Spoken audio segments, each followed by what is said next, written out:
budaya masih bagus sih nggak ditikung. Pada baik. Cantik lah. Iya. Cantik kok.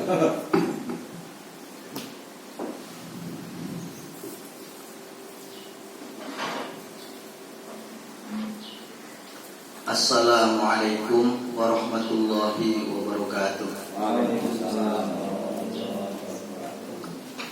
Bismillah, alhamdulillah, wassalatu wassalamu ala sayyidina wa maulana Muhammad sallallahu alaihi wasallam wa ala alihi wa ashabihi ajma'in.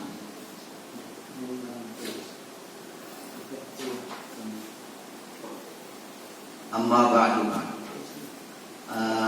Ashabul fudula, kepada segenap sahabat alumni as-salafi yang saya hormati.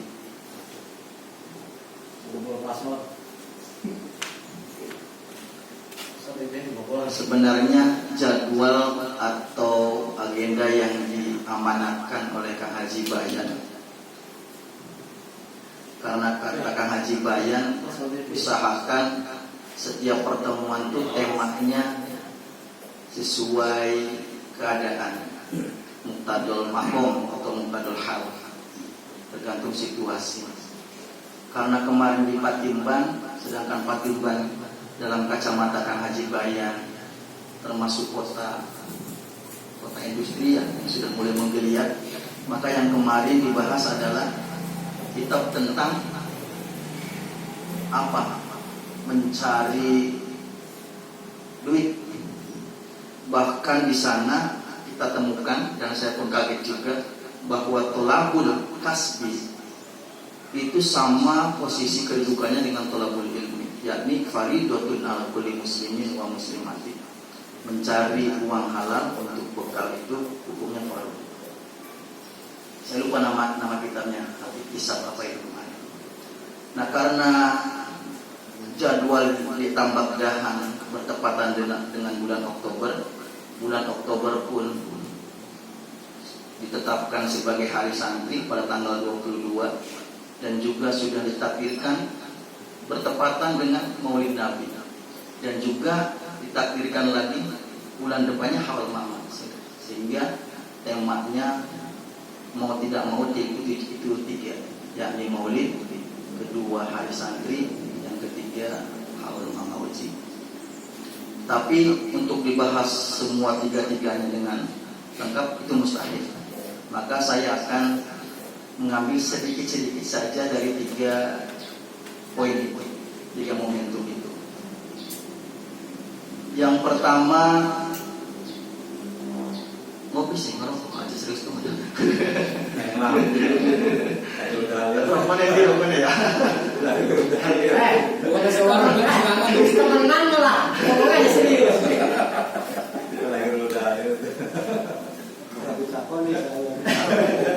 Si bos ngatur ditakon. Pertama, kita berurut dari peringatan Maulid Nabi dulu. Mungkin pada kesempatan ini saya tidak akan membahas tentang sholawat, karena di berbagai tempat kita temukan orang-orang yang lebih berkompeten membahas tentang itu. Tetapi hanya satu saja kita akan bahas, satu sisi kecil dari Rasulullah Shallallahu Alaihi Wasallam, dan semoga pandangan ini akan merubah cara pandang kita minimal tentang umat Islam dewasa ini. Yakni saya ingin fokus kepada bahasan hadis Rasulullah yang ada di kitab Bukhari kalau tidak salah. Saya lupa teksnya, tetapi ini masyhur sekali, bahwa umat Yahudi terbagi menjadi 71 golongan. Sedangkan umat Nasrani tercerai-berai menjadi 72 golongan. Sedangkan umat Rasulullah di sana redaksinya awas, sataf tariku ummati. Ini titik tekannya, bukan sataf tariku dinul Islam. Rasulullah teks hadisnya akan terpecah-pecah umatku, bukan Islam. Apa salah satu rahasianya Rasulullah ketika agama Yahudi disebut Yahudi, Nasrani disebut agama Nasrani, tapi ketika agama Islam beliau tidak menyebut Islamnya, tetapi umat adalah yang perlu kita pahami. Pertama adalah bahwa umat Rasulullah adalah umat yang ketika menemukan Rasulullah pada zaman itu sampai nanti kiamat, itu semuanya masuk dalam umatku dalam teks itu. Yang pada realitasnya ada Kristen, ada Yahudi, ada Buddha, ada Hindu, ada abangan, ada agama lokal, Islam, dan lain sebagainya. Itu semua masuk dalam teks Rasulullah, sabda Nabi, ummati. Nah, semua umat Rasulullah yang beragama beda-beda itu, yang sekarang kita lihat perkembangannya sampai nanti akhir kiamat, itu di dalam syariat Islam, dalam pandangan kita disebut ummatud dakwah. Jadi umat Rasulullah itu nanti ada dua. Ada yang disebut ummatud dakwah, ada yang disebut umat istijabah, umat ijabah. Apa umat dakwah? Umat dakwah adalah semua umat Nabi dari awal Rasulullah sampai kiamat, itu semua disebut ummatud dakwah, umat yang terkena dakwah Rasulullah. Adapun yang kedua, umat ijabah, ini adalah umat dakwah yang sudah mengerucut, yakni orang-orang yang sudah masuk agama Islam, menerima dakwah Islam yang didapat dari para ulama, para wali, lalu dia masuk agama Islam. Nah, ini masuk dalam kategori umat ijabah. Nah, umat ijabah ini semuanya masuk juga, termasuk Persis, Muhammadiyah, bahkan Wahabi yang sering ribut sama kita. Nah, mudah-mudahan pandangan kita ini yang baru ini memandang mereka yang berbeda dengan kita, bahkan sampai ke Wahabi yang selalu menyerang kita. Kita kalau berdialog ya mangga, berdebat ya mangga, itu hal yang wajar. Tetapi jangan sampai terpancing perpecah belahan umat ijabah ini. Semuanya masuk Islam. Ini didukung dengan bahwa man qala la ilaha illallah dakhalal jannah wa in sarqa wa in zana. Barang siapa yang sudah pernah mengucapkan la ilaha illallah pasti masuk surga, meski berzina, minum, mencuri, banyak dosa, tetapi pasti dijamin masuk surga. Apalagi kita dengan saudara-saudara kita yang berbeda, Persis, Muhammadiyah, Al-Wasliyah yang lebih dekat dengan NU secara amaliyah, ada 44 kalau tidak salah organisasi Islam di kita. Bahkan sampai Wahabi. Saya lebih condong pendapat Mbah Maimun. Apa ketika ditanya tentang Wahabi, mereka berdosa, itu aja. Mereka walaupun mengkafirkan kita, tetapi Mbah Maimun tidak mengambil pendapat barang siapa yang mengkafirkan orang lain dia kafir juga, tapi tetap berdosa, tidak mengkafirkan. Karena itu tadi kata Abah Guru sekumpul, orang yang takwa semua masuk surga. Apa takwa adnah, paling rendah-rendahnya takwa itu apa? Orang yang mengucapkan asyhadu alla ilaha illallah wa asyhadu anna Muhammadar Rasulullah. Itu takwa. Rendah-rendahnya takwa itu orang yang sudah masuk Islam.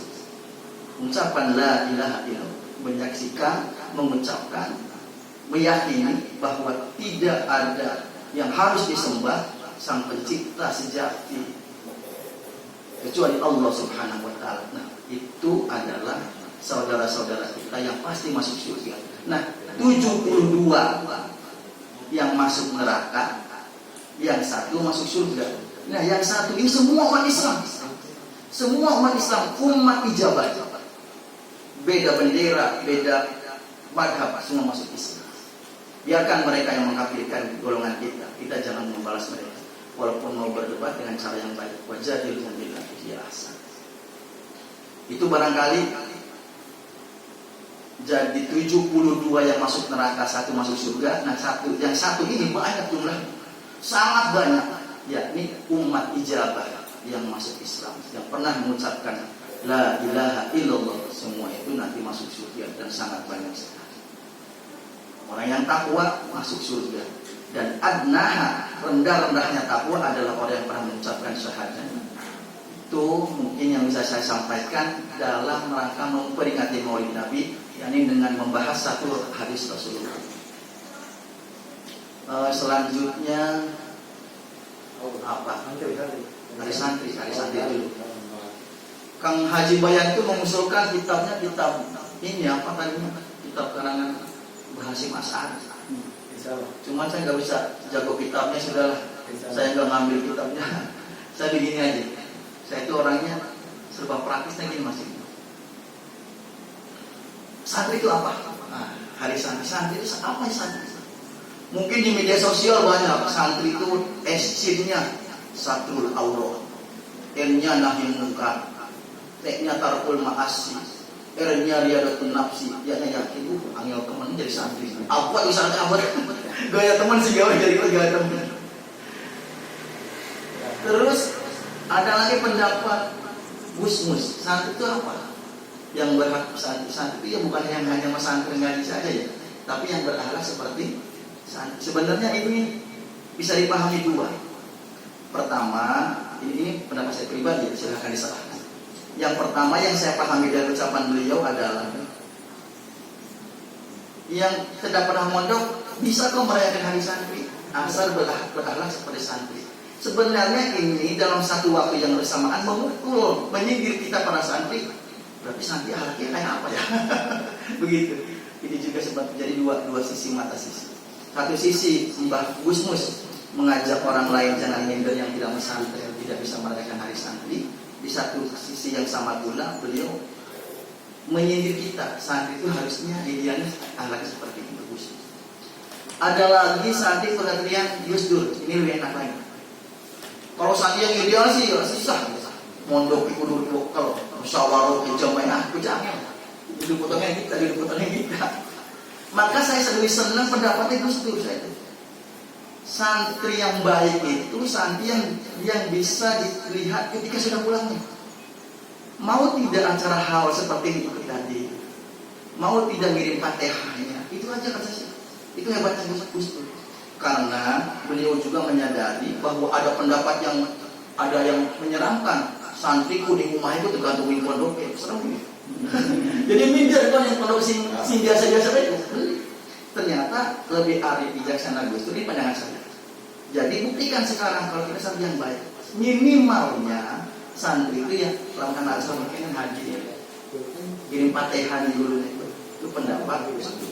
Dan kalau menurut pendapat saya pribadi, nih hari santri itu sing cinta nih gurunya sumpah gede. Sing demen nih gurunya sumpah gede. Apa cinta itu? Cinta itu mailul qalbi ila syai'in. Ilahi condongnya hati nih yang gue. Kita misalkan seneng nih Ronaldo lagi pengenku lagi pengenku ngegolakan ngelawan Tottenham alhamdulillah 3-0 misalkan Ronaldo boleh pasti bagus ya seneng dibanding dengan pemain lain. Nah pun kuis seneng cinta nih Ronaldo. Nah barang siapa sing condong nih Mama Serosi pun cinta itu cukup.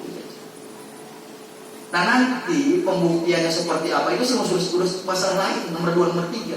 Sing penting cinta nih Kiai Saroji pas santri ini. Adapun nanti pembuktian yaitu beda-beda, tergantung situasi, tergantung kemampuan, tergantung kesubuhan masing-masing. Tetapi saya lebih suka santri itu yang cinta sama Gus Dur itu aja. Itu cukup santri bagi saya. Karena tadi saya berkaca Allah saja akan masuk surga dengan catatan takwa. Apa takwa itu? Yang mengucapkan paling rendah-rendahnya adalah la ilaha illallah gambar gampang diambil. Maka saya pun ketika memberikan apa namanya bukan istilah atau pengertian santri sing gampang baik, sing cinta kalau gurunya, sing kelingan kalau guru semua. Itu mungkin yang pertama tentang hari santri yang bisa kita teringat dan kita kembalikan kepada diri kita. Mungkin saya tambahan saja. Kalau pengertian santri sing kelingan sing baik. Tambahannya adalah berhubungan dengan Rasulullah karena ini mulut.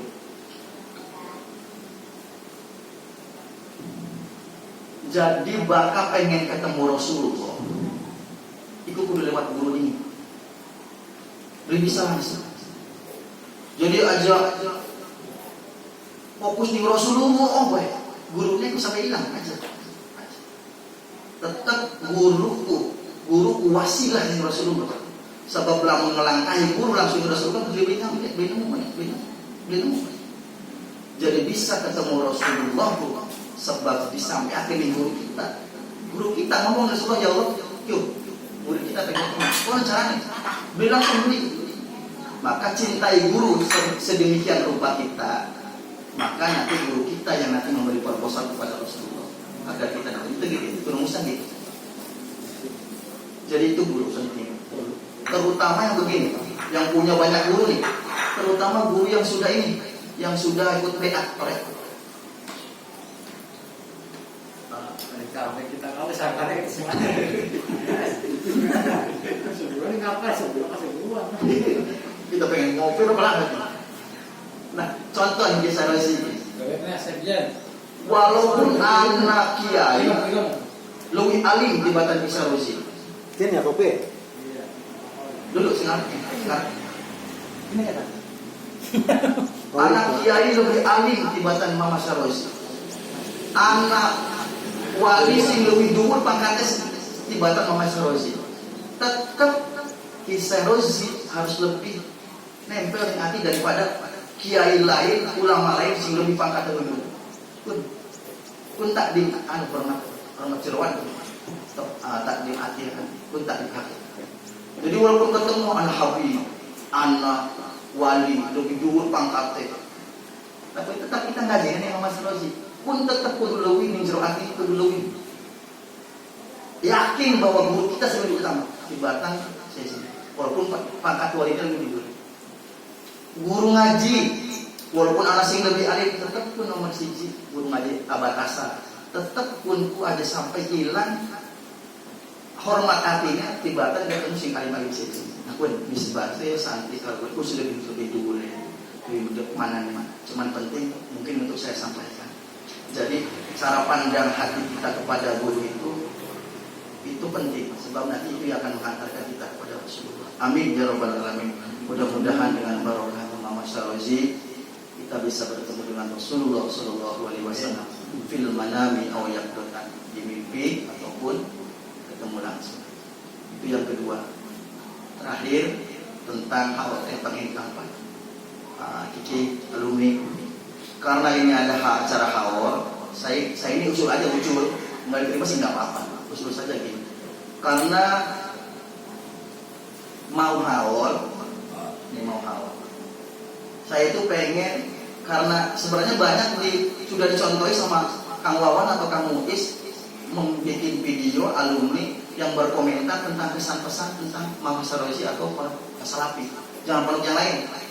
Kalau yang dicontoh itu bahkan semuanya dibahas. Saya pengen fokus ke Mama Sarosi atau Salafi, kesan kita.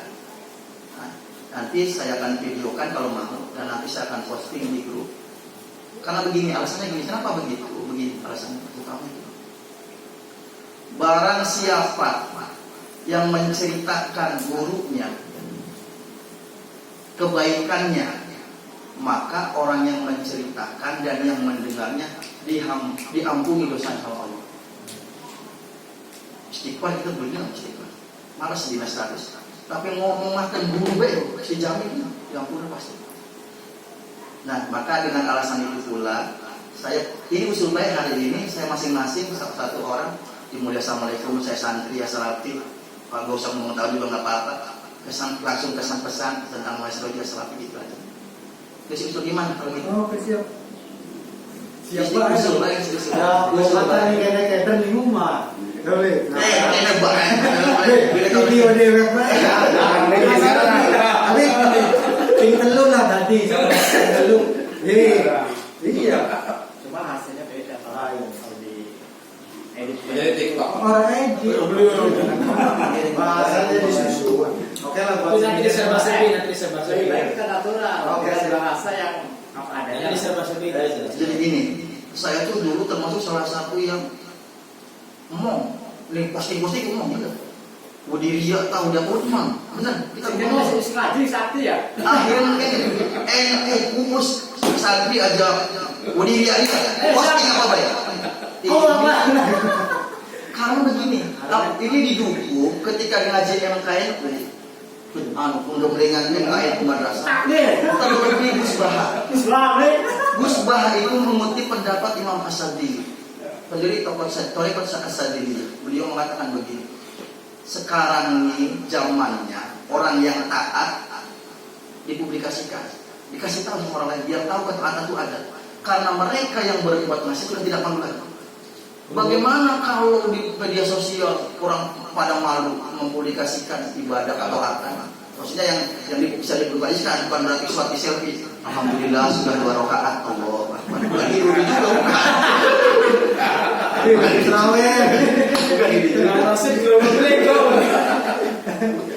Tapi kegiatan apapun itu bisa. Itu nanti akan mempengaruhi. Ini juga didukung oleh pendapat Habib Mundir. Dakwah di media sosial itu akan mempengaruhi udara. Itu Habib Mundir mengatakan, Habib Mundir termasuk wali besar yang makomnya ditutup sebab kalau orang biasa lihat mati. Kata gurunya sendiri, kata saya. Nah, maka berbagai pertimbangan itu pula saya mengusulkan seperti itu hari ini ya. Mau natural. Mangga singawi disapa. Ketua biasa. Ya semono. Yang mungkin bisa saya sampaikan. Mohon maaf atas segala kekurangan. Wassalamualaikum warahmatullahi wabarakatuh. Terima kasih atas